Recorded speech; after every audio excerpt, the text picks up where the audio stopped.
Welcome to the Transport Leaders Podcast, where we discuss the breakthrough ideas and bold solutions transforming the future of transport around the world. Join a global community of transport leaders, professionals, academics, and advocates as we unpack transport's toughest challenges and spotlight the strategies driving real change.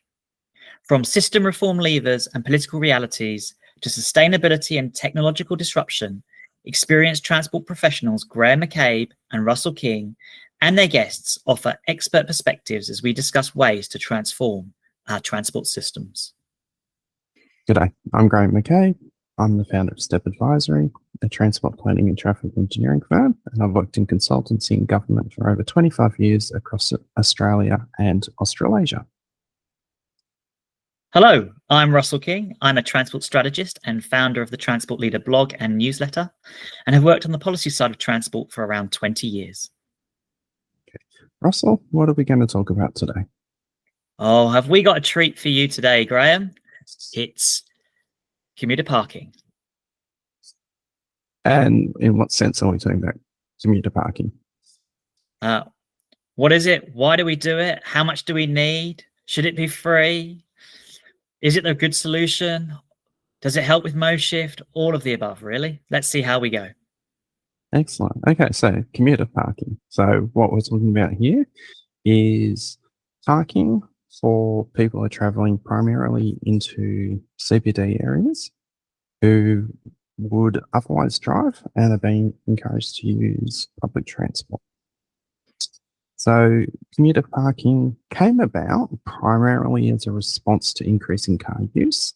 And as CBD areas became more dense and we had more high-rise buildings, more cars were being on the streets in the CBD environments. And in the 1970s and 80s, governments responded to this increasing congestion by building car parks out in suburban areas and then providing trains, buses, other modes of transport to get people into CBDs and to encourage people not to drive into the CBD.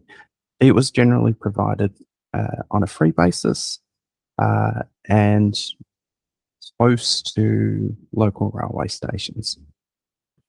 Now, obviously, this has a side disbenefit of alienating the land around the railway station from other uses and also potentially filling up parking that would be used within a town centre.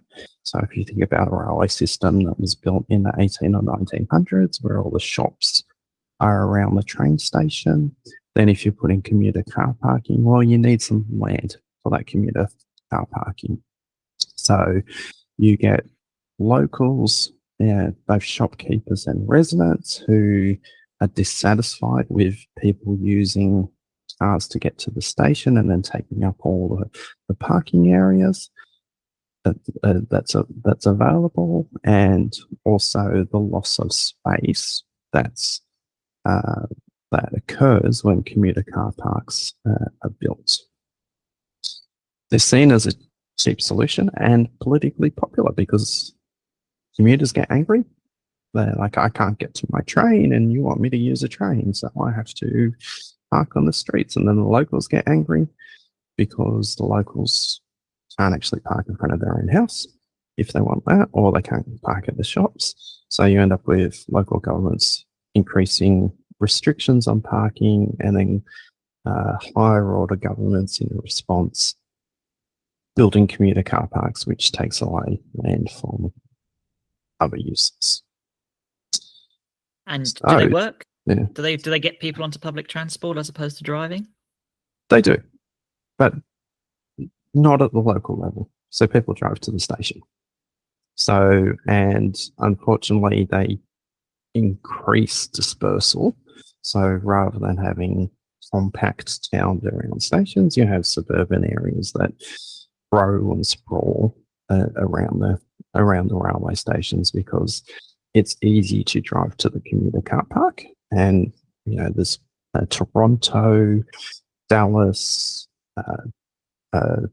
places all over Australia and New Zealand, Japan has a lot of commuter car parks on their city outskirts. So people think, oh, Japan's this place where people don't drive and they all get the train. There's lots of car parks. Yeah. So let's break it down into the fundamentals right here. This is there's as you said, the first thing is what's the alternative for people? Okay, so if the alternative is they're going to drive end to end into the city, which is already a very congested area. One of my questions is that because we're making the CBD too attractive for people to drive into? So if you're in London or Milan or Singapore, there are congestion charge zones, right? So people don't tend to drive into those areas because you have to pay. So one of the things here about commuter parking is you want to make public transport a more attractive option than driving all the way into the CBD, right? And one of the questions on my mind is, it's very expensive to provide community parking, right? It's, you've got a whole bunch of land that you're using. Often it's multi-story these days as well. It becomes very expensive to build, maintain, etc. And it's free typically, right? So there's no revenue stream either. So don't you just end up in a situation where rather than making driving more difficult into the CBD by, for example, congestion charging or reducing the amount of parking in the CBD, this is kind of a tactical solution, an expensive solution to try and make driving less appealing for the CBD by making public transport more appealing by providing the free commuter car park. So the congestion charging as a tactic to encourage people to use commuter parking, I think that's a fairly recent thing, but there's always been a societal cost of congestion in time, money, externalities in CBDs. So up until quite recently, there wasn't much done that made it harder to drive into CBDs. And I'm thinking primarily of places in the world where there has been that suburban sprawl. Yeah.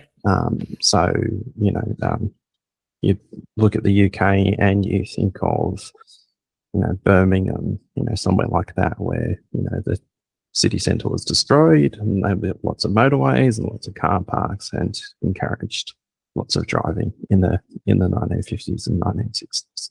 Bless them, yeah. So, yeah. And the other parts of the world where the downtowns had such significantly increased density in a very short space of time, at the same time as the automobile was the symbol of freedom, that people wanted to be able to get from the new suburbs into the cities quickly. So we built lots of freeways, which dumped lots of people in the city. And then at some point, you have governments starting to realize that actually we're just going to have freeways and no actual city. And, living where we are in Sydney, there was a whole CBD freeway network that was planned in the 1970s and partially delivered in the 1980s, which would have meant that there was lots of freeways and much city left. So you can see where the government went, oh, okay, maybe we don't have the things the right way around. And they introduced a parking levy, which is a form of congestion charge, and started investing that money in improved public transport facilities, so infrastructure, not services, and also commuter car parks along the corridors. But we have commuter car parks in Sydney which are 4 kilometres away from the CBD. Yes. So it's not really a commuter, it's not really serving the people in those outskirt areas. Yeah. So I think one of the things, and this is a really important thing, okay, is that with commuter car parks, you need to think carefully about the accessibility to the station. So if the station is the only station around for, 10 miles, and it's at the end of a line, okay, and the vast majority of the people that are going to be you're targeting live a long way from any station and any public transport option, commuter parking for me is a really good solution in that space. Is that fair? It is fair because, well, you're making a trade-off of how do you get those people to the station. So you want them to use the train. You need to get them to the station. Now, 30% of people don't drive. So working age adults. I'm talking about, so our typical, commuters. I think it's 30. And When you say don't drive to work, you mean? Don't drive to work. Yeah, when they're traveling to work. So, and then you think about your typical density of a suburban area is about 15 dwellings per hectare. Don't know what that is per acre. Low density. And low density, yeah. So you can't expect the people who are on the peripheries to walk. Good number of them can't or won't ride a bicycle. Yep. And any bus service that you're going to provide is going to be highly subsidized, which is a choice. Yep. But also is you're going to have to provide lots of buses because you have to cover a large area. Yeah, so it's going to be very inefficient other than outside around peak times, right? So when you balance all of that up, when you're talking about a station on the outskirts like that, there's a very strong case in my view for commuter parking. We'll talk about pricing later, but I think there's a strong case for a commuter parking solution and what that looks like. Yeah. Well, and it's also a capital versus operation expenses trade-off. And we don't need to get into accounting standards, but government agencies and treasuries like spending capital rather than operations. Yep.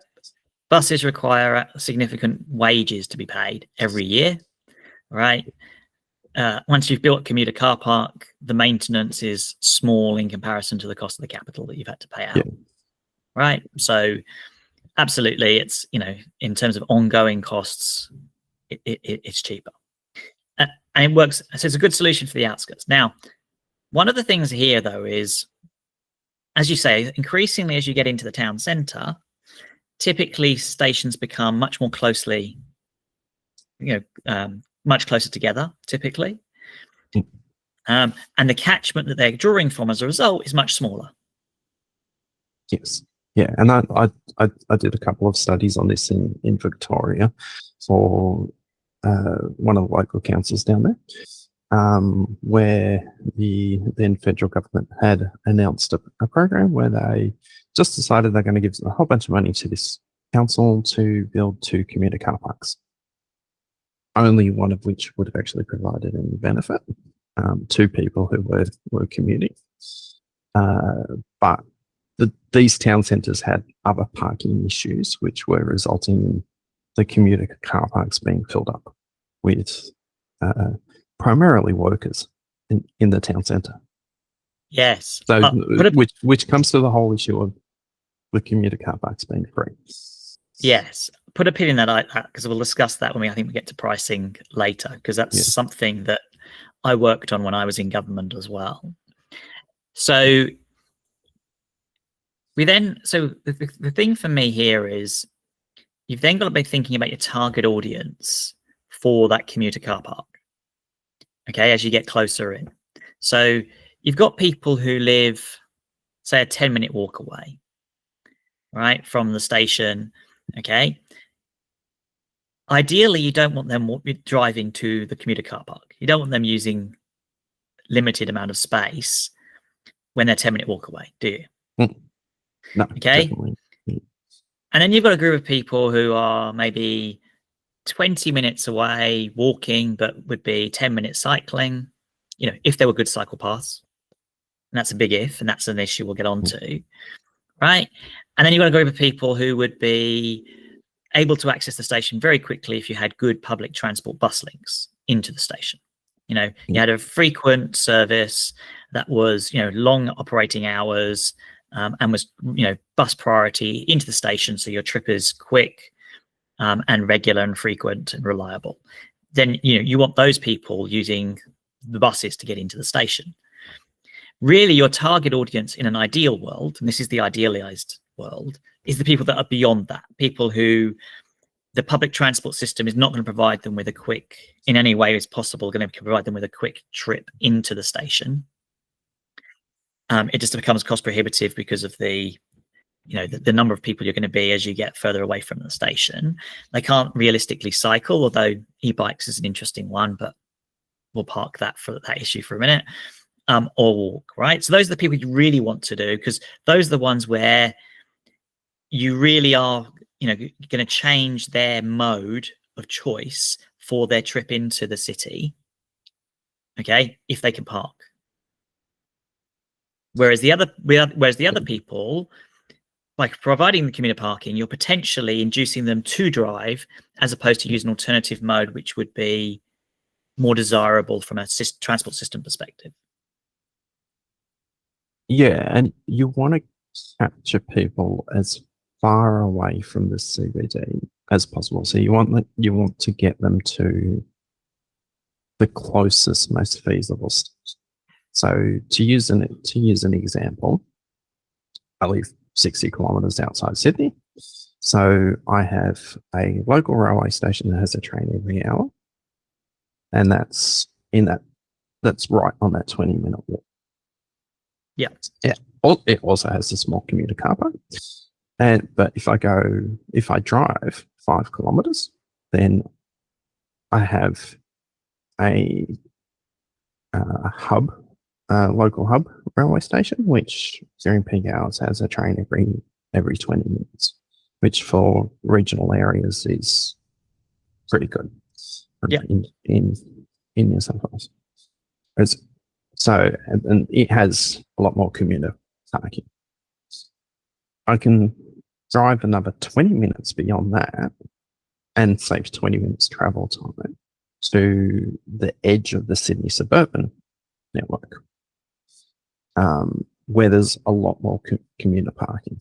So the ideal world is I walk to the station for my local train, which is fine on the way to the city, but on the way home means you're tied in your leaving from your destination to get back home by when you can get to that local station.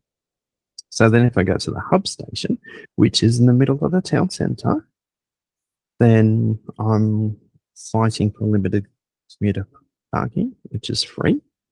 Yeah. Or parking on residential streets just outside the town centre, but it gives me a bit more choice. Or if I drive that extra 20 minutes, then I get even more transport choice because there's multiple rail routes through there, and there's a lot more commuter car parking. So which one do you think I would do? That's a really good question. You're also somebody who takes into account the transport impacts. So you're not just doing it out of your own personal piece. You'd be looking at it from a transport perspective. So I'll go with the 20-minute one, the one that has a train every 20 minutes. No, I drive to the one that has more trains. So the longer distance trip. So the parking is a little bit more remote from the major station, but there's a train every 5 minutes running. So because frequency is king. Interesting. Very interesting. So and that location has 3 commuter car parks, 2 of which are free. And also has a lot of unrestricted on-street parking as well. The third commuter car park is hypothetically paid. So if you use the train system, Yeah. or the bus system, you don't pay for the car park. Yep. Whereas if you just park there and work in the town centre, you do have to pay for it. So, Yep. I'm guessing anyone who works in the town centre just takes the bus one stop in order to claim their free parking. Yes. So this is probably where I should probably claim a sort of an interest, because when I was in the New South Wales government advising, and we were looking at parking, and at that point, all commuter car parks were free for everybody. There was no charge, even if you were going onto the bus or the train. And then we implemented a system because we knew that there was a lot of people in a lot of commuter car parks who were just there to visit the local shops or local employment, and they weren't being used by commuters. So we started charging for those and giving it free to commuters, and that significantly reduced the demand for the commuter car parking, but freed up spaces for commuters. So it's better from a transport system perspective. Yeah, though if you look at other places, they do actually charge for the commuter car parking. So there is a charge. It's not actually related to the public transport usage. Yes. Now that's a really good question, right? So let's get on to the pricing discussion. Okay. So we talked earlier. So let me put the case for the freebie. Yeah. Okay. We want to get more people onto public transport. Okay. Let's make the commuter parking free. Okay. At least free if they use the public transport system. Okay. And therefore more people will use the commuter car park, and you will end up with more people using public transport, and that's got to be a good thing. So why would you not make it free? Because you don't want to actually, so there's two components. One, you don't want to encourage driving. It's already hard enough, expensive enough to get into a CBD. And it isolates land use. So unless your car park's part of an integrated development. So, and then finally, are you actually getting anybody who wasn't going to drive and park anyway? So is it actually creating mode shift by having the commuter car park?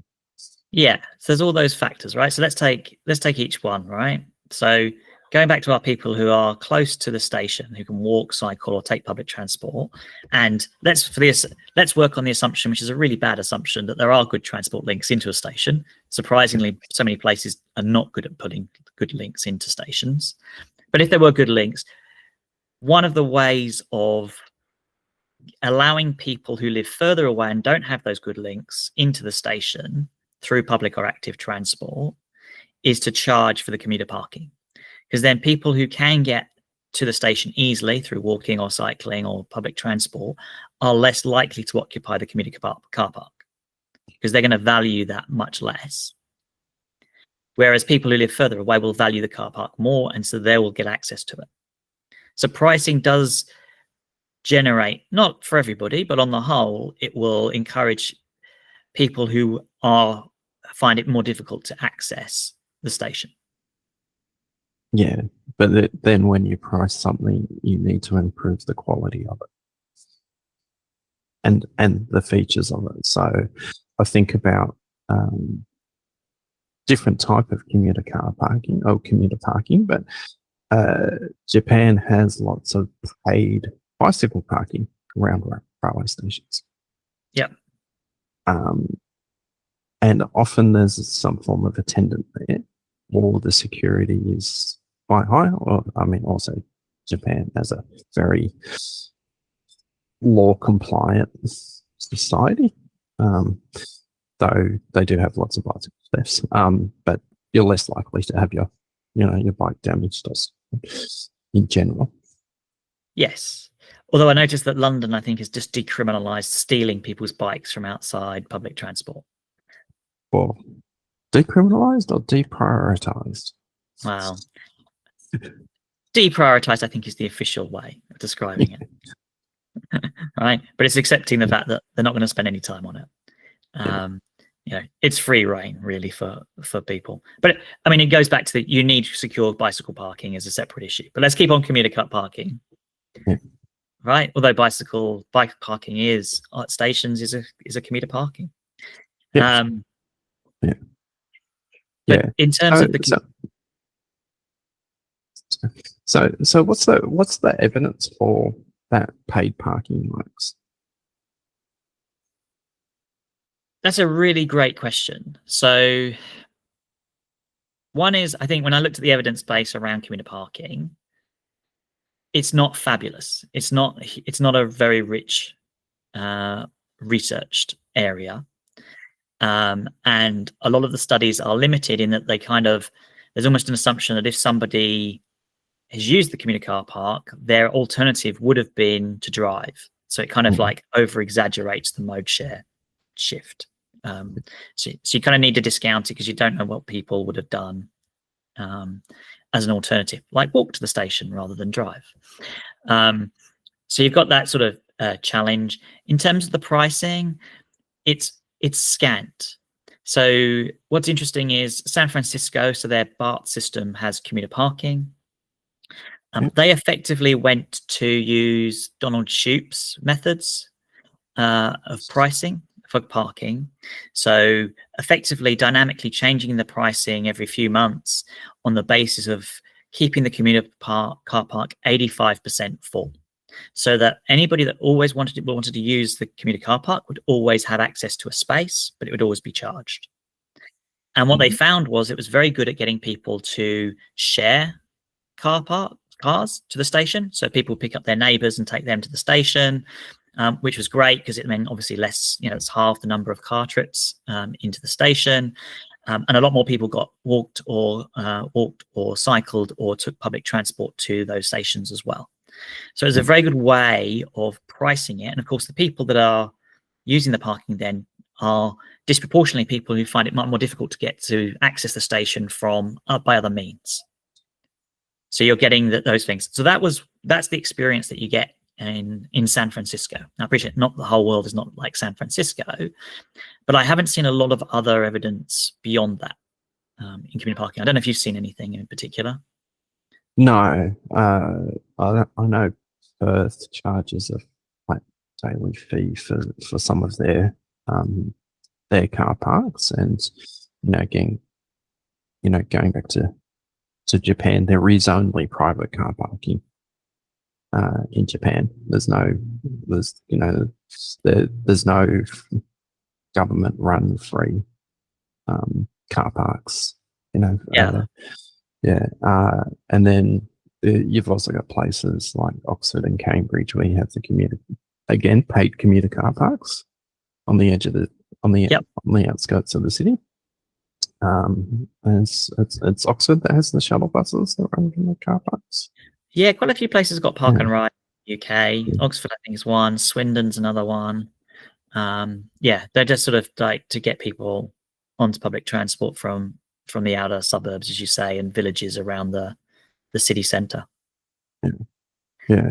So it's a challenge, and then when we get into the land use of commuter car parking, it's very hard to do an integrated development with a commuter car park. I've done multiple projects where there's always been a desire for adaptive reuse of the car park at some point in the future, and often I do think to myself, politically, you're not going to be able to get rid of this thing once it's in place.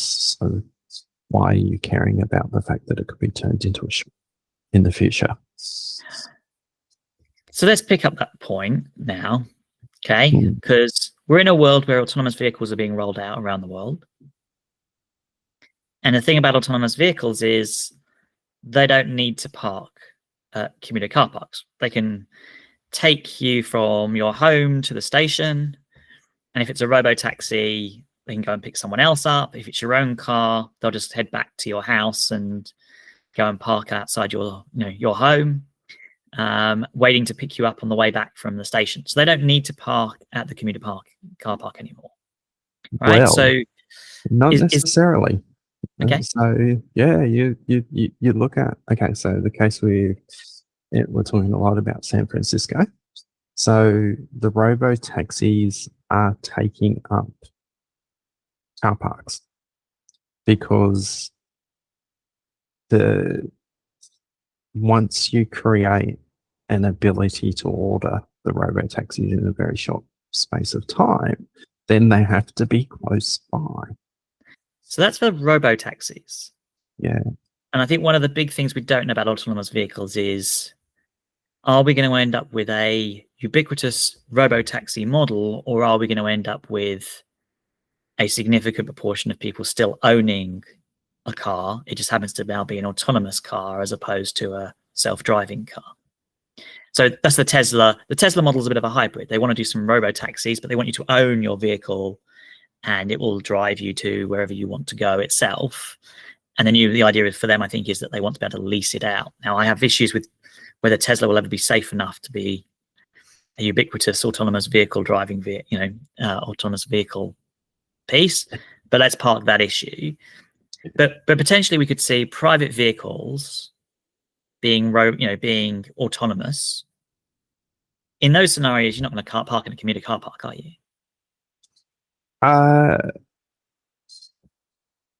It depends, because you're so okay, well, we're never going to have fully autonomous cars that can go anywhere, do anything. Level 5, right? Yeah, they're more likely to be level 4. They'll go around your local area. Yeah. Urban environments, primarily motorways. Yeah. So, the idea that I hop in my car, it takes me down to the railway station, it comes home, it does some trips, taking my children to and from various activities, and then it comes back and picks me up in the evening. That's I suppose, the urbanist nightmare world, where you have, and then economically, where you have lots of kilometers with 0 passengers because the vehicle's driving around with nobody. Yeah. That's I suppose, a hypothetical possibility. But if we're 30 years away from that, and we're still building 1,000 lots, multi-deck commuter car parks next to railway stations, then what do we do with those spaces? Will they turn over? Yeah, and the robo taxi industry doesn't want you to go to the railway station. No, they want you not to get out of the vehicle. Yeah, and I don't want to get into how we incentivize autonomous vehicles appropriately to get the most for our transport system. We'll park that for another day. But surely there's a kind of a piece here where what we're looking to do is get the commuter car parks to be used efficiently, with thinking about autonomous vehicles. Now, if you're going to end up in a situation where you have, say, a transit-oriented development, so lots of places are looking at transit-oriented development, and one of the things here I have beefs here is, if you take a multi-story commuter car park, or even a single-story commuter car park, right, that can be used for a whole bunch of amenity and housing as an alternative. And the thing is, all of those people that are going to be in those apartments, right, are going to have fantastic access to public transport because they are right next to the station. Now, if the alternative for them is that you're going to build that housing significantly further away from the station because that band's no longer available, then you've just generated a whole load of extra car trips, in effect. Yeah. So it comes down to where you place the commuter car park. So we Good point. place commuter car parks next to railway stations because the railway operator or the government generally owns the land. Yeah. So it's cheap. So Sorry, if it's not cheap. They've already purchased it. yes, Okay, there's and they're not. there's no And then no new capital cost. there's no on that new land. capital. They've already paid the capital, and often very expensively so. Yeah. Right, and they've often had no return on that land for many, many years. But yes, go on. Sorry. So and having worked in planning commuter car parks, when you say, well, we should put the commuter car park on the edge of the town centre, because that then supports the town centre, because people have to walk through the town centre to get to the railway station. Then you get the response of, oh, well, what about late at night when somebody's walking from the railway station to the isolated commuter car park? And you get into this lose-lose argument of you're dealing with the safety of hypothetical people and it's like, oh, well, nothing's going to be happening in the town centre late at night. And it's like, well, yes, but nothing's happening in the commuter car park that you would replace the town centre with late at night. Yes. So there's a lot of issues with where we place commuter car parks because we're thinking about the convenience of the driver, not the potential of the land use. Yeah. And not the potential of that distance between the car park and the station.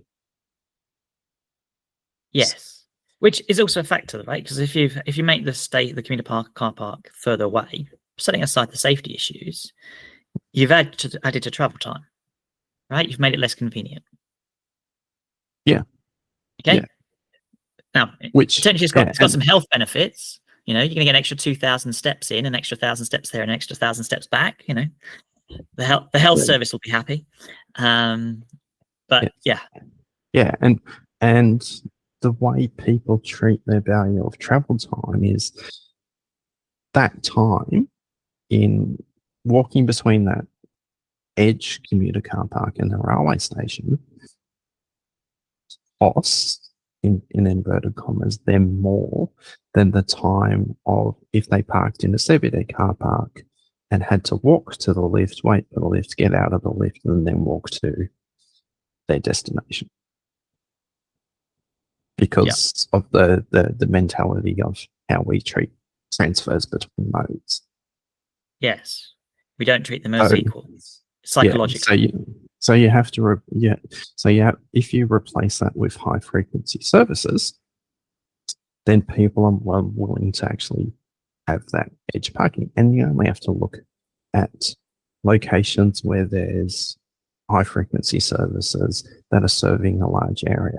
You will have people who will park a kilometre away from the railway station, and then walk to the station because it gets them to their destination,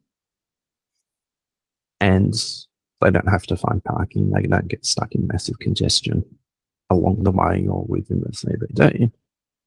But then if you said, actually, we're going to build a commuter car park at 500 metres away, and you will save 500 metres walk distance, they will say, well, why aren't you building it right next to the station? Yes, agreed. Even though we're saving them 5 minutes walking time. Yes. Now, the other challenge I have, and goes back to the free parking, is you provide a whole bunch of free commuter parking, and it fills up very quickly. Right? It's free. And then you get the people who go, see, you didn't provide enough parking around for the station. You now need to build another car park. Yes. Okay. So one of my which is often then tens of millions, if not hundreds of millions of dollars of additional cost. when actually, if you were pricing the commuter parking properly, you would have a lot less demand for the commuter parking without compromising on your modal shift goals. And then you wouldn't have the extra demand for the additional commuter parking as well. So one of the things here is not just, it's not a question of commuter parking good or bad, right? You want to get the right amount of commuter parking and in the right locations. And one of the things I think we do badly is we often end up with too much commuter parking in the wrong places. Yeah, and when I say historically, I'm talking about the last 20, 30 years worth of transport planning practice has been to focus on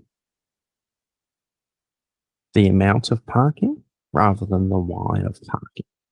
Yep, good point. So you do a commuter car parking study and you look at the natural catchment of the station.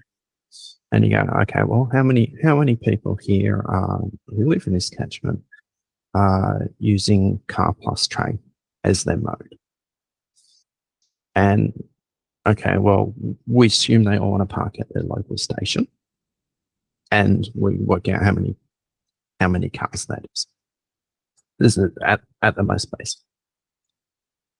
And then if you're doing a car park like that one that I often choose to drive to because of the service frequency, you may go, okay, well, let's do an intercept survey of people entering the station and find out where they've come from. Yeah. And then maybe you increase the number a bit more because you're doing a commuter car park for that station. Yes, not for the system. You're not doing it for the system. Yes. So, whereas now we use GPS data. So you isolate the station, you pull from one of the many data providers, you pull down all the home locations of the phones that are going through the stations. And if that was where they were, however many minutes before they went to the station, that their home is away. But we're still only looking at the station. So ministers announced we're going to build a new commuter car park for this station. I get a project which is work out how many spaces. How big should this car park be? Go back to the minister or to the bureaucrats. Very unlikely to ever be dealing with a minister on one of these types of projects. Yep. And you say, well, actually, your problem's all these people from my actual part of the world who are driving because their local train service is crap. Yes. Give them an improved train service and you don't need this commuter car park. Yes. You're a political advisor. Does that ever make it to the minister? So I think one of the challenges here, first of all, I think generally my view is transport is very poor at defining what the problem is and then providing alternative solutions and looking and evaluating different solutions. So that's the problem here. Often it's the commuter car park is full. The problem is the commuter car park is full. Therefore, the solution is more parking space. Okay.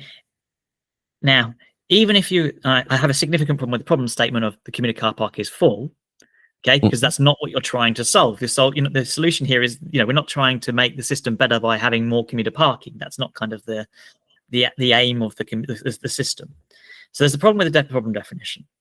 Even if you accept that problem definition, it should still go, well, actually, we find that, 80% of the people in the commuter car park are living within 10 minutes walk away, right?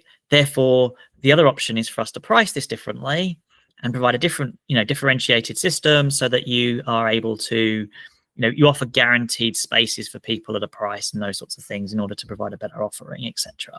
Right? So that people that can access the station without driving will do, and you free up a whole load of spaces for people who can't. Okay? Those sorts of options never come forward. So that's the second problem. The third problem is commuter car parks are like roads. At election time, politicians love pledging new roads and new commuter car parks. They are very popular politically, and so they're not considered from a transport system perspective. They're just done from a what is popular perspective.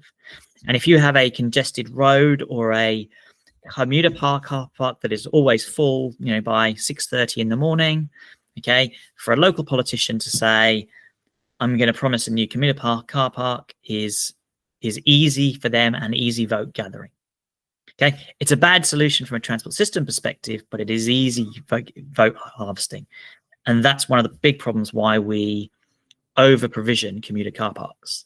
Now my personal view is if we move to a system of pricing commuter parking, the number of commuter car parks we'd have which are full would significantly drop, and so the demand for additional commuter parking would significantly drop. If you then put the revenues from those commuter car parks into improving links into stations, public transport and active transport, so that you've got regular bus services, you've got good cycling infrastructure, etc., then you significantly reduce the demand for commuter car parks. You've significantly improved your bike infrastructure and your public transport system. That's a much better system outcome than building another commuter car park. Yeah, and the interesting side thing is from someone who's worked in the engineering consulting industry. If a transport plan is part of an engineering project team, and so engineering firms won the detailed design of this commuter car park. Transport planner says, you're addressing the wrong issue. You'll get ignored. Very unlikely to make it to the point because there's no longer a detailed design that's required. Absolutely. And to be honest with you, though, by then you've already assumed that the thing is being built. So it's too late down the process, right? So it's not the transport planner's fault or even the consultant's fault, right? It should have been dealt with right up front at the strategic business case level going, is this the right thing to do? Right? Are there better options? Right? And to be honest with you, you need, and this is one thing I would say on most transport most jurisdictions do not have, is a comprehensive parking policy, including commuter parking. They're not thinking strategically about how they're using parking to benefit the overall transport system. A lot of it's very piecemeal. And then commuter car parks are dressed up as accessibility. So we're going to improve access to the transport system by spending $40,000 to $100,000 per space on improving people's ability to drive. Absolutely. So let me give you an example. So when I was in the government, and we'd started very sensibly, and absolutely the right thing to do, doing customer surveys quarterly to understand what they thought about our public transport system and the different modes, etc., and their satisfaction. And one of the questions there was, how easy is it to park at your local station? And it's incredibly hard. Right. And so it was like, and so satisfaction on that was, most of our scores were above 90%. And with that question, it was the outlier. It was like 65%. Okay. And so it was, we need more commuter parking. That was the answer. So I changed the question and I said to them, let's ask a more broad question. How easy is it for you to access your station? Okay. Because lots of people don't drive to their station. They walk or they cycle to their station. And the answer came back, it was basically, we ended up with like 94% of people said it was easy to access their station. So it completely transformed the issue and the challenge that we had in terms of, removing that incentive for the answer is commuter parking. And that falls in line with a modal access hierarchy for a station where, you're supposed to prioritize walking, access for all, then cycling, public transport access, primarily buses, shared vehicles, then private vehicles as your last access mode. But too often that last access mode gets the majority of available land, being the commuter car park. Okay, so Graham, Mm. I'm someone who's sitting at the top of a transport agency, and I'm like, I've got loads of commuter car parks. I've got loads of them are full. What should I do? What should I do, Graham? You're a consultant. You know, you've done lots of stuff in commuter parking. What's the first thing you'd be advising the person in charge of this thing to do? Well, it literally goes back to what you were just saying. What's your problem definition statement? Yeah. What is commuter car parking trying to solve? Yeah. So, and that usually takes that probably takes more time than studying the commuter car parking because of all the different interest groups. Because people who walk to stations, they just lump it. They might say have issues with safety that they raise. So, cross road environments, nighttime safety, visibility, those type of things. But they're not as whingy or as noisy as people who drive. No. I don't know if, yeah. But our expectations, one of the things I think, and that's a really interesting point, is that our expectations for the walking infrastructure is different to our expectations for car infrastructure. So we kind of almost have a low standard for what we expect in a walking environment in many places. Whereas there seems to be a very, right? They don't complain about it in the same way. Why are they not so vociferous? Because I think it's kind of like, right? It's like it is what it is. Whereas if you don't have the car infrastructure, people seem to feel that they have a right to better car infrastructure, but they don't seem to feel they have the right to better walking infrastructure. Well, yeah, and they also expect not to have to pay for the car infrastructure. Yeah. So I agree with your problem statement and the need to actually work it, herd all the cats and agree what it is you're trying to do with your parking system, right? And I think that where you would end up, right, is moving aside the political challenges, and that's a different ball game altogether, right? Is commuter parking would not be free. You would have a charge for it. You would significantly improve connections to stations on using public and active transport as much as you could. So priority bus lanes, frequent services, wide periods of time for coverage. So if you got home at 7 o'clock, there's no, you don't want to be in a situation where there's a bus service because you've had to work late that night, etc. Right? Because that's no good at all, etc. Those are the key things. Is there anything else? Well, it's not just about the particular station itself. It's about why are people using this station? Yeah. So, are you actually addressing the transport needs of the community, or are you responding to a problem?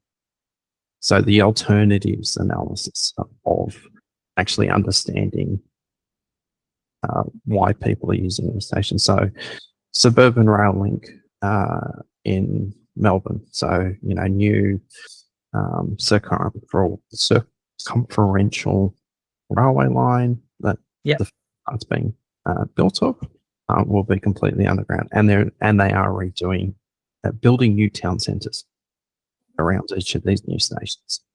There will be no commuter car parking as part of this project, but because the objective is that the street network and land use will prioritise non-car usage. There'll be areas for drop-off, but there will be no commuter car parking at any of these new stations. Yeah. You compare that with other new lines in the Anglosphere in suburban areas, and you would probably be hard-pressed to find one that doesn't have new commuter car parking associated with it. Now, Which is, I think you raise an interesting point, which is you need to think much more broadly than the commuter car park itself. Because if people are going into the CBD, the question is, what would you how would you prefer them to go into the CBD? Right? And one of the things you have to understand there is, what are the incentives that are driving them to use the car in the CBD? So if you're making it very easy to drive into the CBD, it's free, it's easy, and the parking is cheap or free in the CBD, it doesn't matter how much commuter parking you're going to provide, people won't bother using public transport because you're providing a very compelling car offering for them. Now, I appreciate, right, there's very few CBDs in that space because most of them end up very congested as a result, and parking is increasingly scarce. Yeah, though you looking at the Australian context, there's a lot of early bird parking in the CBD, so that arrive before 9, leave after 5, which it has always frustrated me because that's peak commuting hours, and like, how is that early bird? So you look at Melbourne or Perth, parts of Sydney, Brisbane, Adelaide. There's a lot of people driving into the CBD areas and parking there. So the price signal and the public transport provision isn't at a level where a reasonable number of people are still driving into those locations. So we still haven't disincentivized driving into the CBDs enough to take out that last 10% of commuters. Yes. And so that's part of this calculation, right? For me, it's not just about how easy you're making it to access public transport. It's how difficult are you making the alternative in a way. Yeah. And I appreciate that's politically challenging, but it's still an important aspect of thinking about this from a system-wide perspective. So, Russell, when we're dealing with the politics, we briefly touched on that car drivers are whingers. How does a courageous politician move the dial to treating commuter car puns as part of the system that discourages driving overall? The biggest hurdle that you've got to get over is, how do you start pricing for commuter parking when it's been free? And it's always very difficult to undo stuff that's free, which is why we don't have widespread congestion charging, for example. When people think of something as free, it becomes very difficult to undo. So the question for me is, how would you go about doing that when you need to do it, and how else have other places do it? So the thing I would say is, you have to do it as part of a package. So if you're going to start charging at a commuter car park, you can't think of just the commuter car park itself. You've got to think about all the links to the station as well. So if you're going to do it properly. Make sure that you're upgrading all of the active transport links, so it's easy to walk and cycle for people to access the station. Make sure you've got good bus services coming in and out of that station so you can easily take alternatives. And then you can start saying to people, and then change the offering. You talked about this earlier on the parking. So provide people with a guaranteed parking space, so they don't have to get up at 4:30 in the morning in order to get a space in the commuter car park. I think when you do those things, then you're offering a better offering, and you can go from free to something that's charged. It doesn't have to be a huge amount of money, but it's enough to discriminate. The other thing you need to do is, you also need to stop the spillover. So you need to make sure that the local streets have got appropriate parking restrictions on them as well. Okay, so that local residents are not discriminated, are comfortable with the parking arrangements as well. If you do all of those things together as a package, I think you can do it. Okay, but you need to think about it as a package, not just as we're going to implement pricing in this commuter car park. Because I think then you can argue why it will be better for people that need to access the commuter car park, and for people that are closer by, they've got easier access than they have today in order to be able to access the station. So you can make the argument about why it's a better system. I actually think you'll end up with more people as well shifting onto the public transport system if you do that, because I think people who currently can't access the station at a reasonable time in the morning for whatever reason and can't get into the commuter car park are probably driving to their destination instead, because the commuter car park is full. So I think you'd end up with a much better outcome in terms of the overall system. And I think you can get the data to prove that, but you've got to do it as it's a kind of sticks and carrots kind of combination. So one of the things you just said then, counterintuitively, in Sydney, government has a policy that if they build a commuter car park, the local council is not allowed to then increase restrictions on the remaining streets. So the amount of on-road supply has to remain the same even when a commuter car park's built. That sounds a bit counter, the exact opposite of what you were just saying. Yeah. And that's the whole thing about, our policies need to be holistic about the transport system. Okay. Not trying to, make sure that we don't end up with, we need to make sure we have good outcomes across the system, not have a situation where you're saying, oh, well, we're going to start charging now you're going to have spillovers, but it's tough. Okay. Because then now you're going to end up with a local backlash. So you need to deal with all of those sorts of challenges. But it goes back to your point about understanding what is the problem here that you're trying to do, and what are the levers you need to pull to change the system to deliver better outcomes. Okay. And one of the things you have to do is you have to change how you're going to deal with parking, and local councils. I think once you understand the holistic problem and you look at your options around how to deal with it, all of these things become automatic and go, well, we're going to need to change the regulations in order to deal with these things. Okay. So get your policy right. Okay. And work out how to implement the policy successfully. And I think but the challenge has got to be, someone needs to articulate the problem to ministers. Best will in the world, most ministers will not get this, right? And won't understand commuter parking. They're not transport experts, and we don't expect them to be. Okay. Similarly, most of their advisors are political advisors. They are not transport advisors with a political lens as well. Okay. So they won't understand the issue as well.